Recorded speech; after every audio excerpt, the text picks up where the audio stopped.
नमस्कार. हा आज मी लेख लिहिला. या लेखाला मी नाव दिलं, हे दिवस बिबट्यांचे. आता 2026 साल सुरू झाले. जानेवारी महिना 9 तारीख आज, हो ना. पण ही थंडी अजून आहेच. आता संक्रांतीनंतर थंडी हळूहळू कमी होते असं म्हणतात. अहो, रात्री आणि पहाटे तर थंडी वाजतेच, पण आता दुपारी सुद्धा थंडी.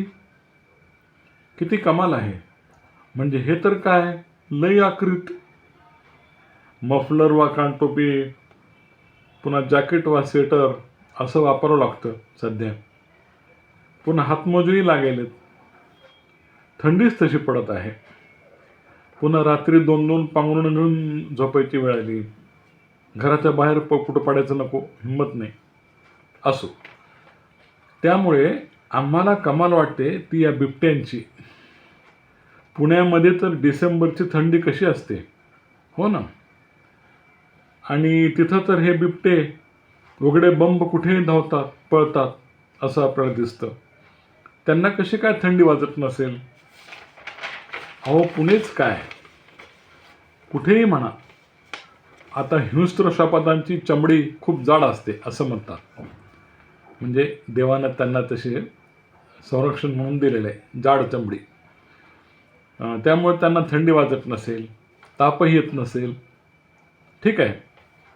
पण बिबट्यांना कधीतरी सर्दी होत असेलच की, पडसं येत असेल. आता एवढे बिबटे आपल्याला टी व्हीवर, मोबाईलवर रोज दिसतात, दाखवतात.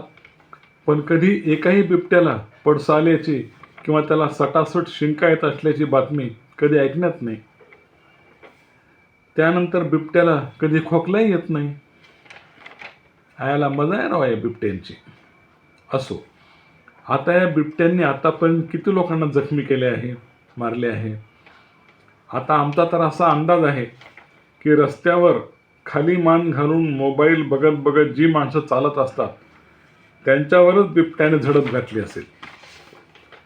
कारण माणसं खरी बेसावध असतात ती मोबाईल बघतानाच, हो की नाही. आणि आता बिबट्यांना देखील हे कळलं असेल. ते रस्त्याच्या पार एका बाजूला लपून बसत असतील आणि मोबाईल बघत बघत चालणारा कोणी दिसला की घाल त्याच्यावर झडप. त्यामुळे आम्ही तर असे म्हणतो की या बिबट्यांच्या हल्ल्यामध्ये आतापर्यंत जेवढे लोक गेले त्यातले अर्धे लोक तर या मोबाईलमुळेच गेले असतील. असो. पण बातम्यामध्ये असं सांगतात की जर भला मोठा आवाज, गोंधळ, आरडाओरडा असं काही ऐकू आलं की बिबटे घाबरून पळून जातात म्हणे. ठीक आहे. काय काय ऐकावं आणि काय काय पाहावं. आता बरेच दिवसापासून हे बिबटे माणसांच्या वस्तीत आल्यामुळे त्यांना आता माणसाच्या स्वभावाची आणि सवयींची हळूहळू माहिती होत आहे बिबट्यांना. काही काळानंतर हे बिबटे माणसाला लईच भारी होतील. माणसालाच लई भारी होतील. कारण ते सुद्धा नंतर हळूहळू माणसाला हुलकावणी देतील. कुठून निसटावे, कुठून निघावे, माणसाची फसवणूक कशी करावी हेही ते शिकतील. असो. पण काही म्हणा, सध्या तरी हा काळ बिबट्यांचा दिसतोय. हे दिवस बिबट्यांचेच आहेत असे समजा. आणखी किती दिवस त्यांचे आहेत हे देवालाच ठाऊक. हे दिवस बिबट्यांचे.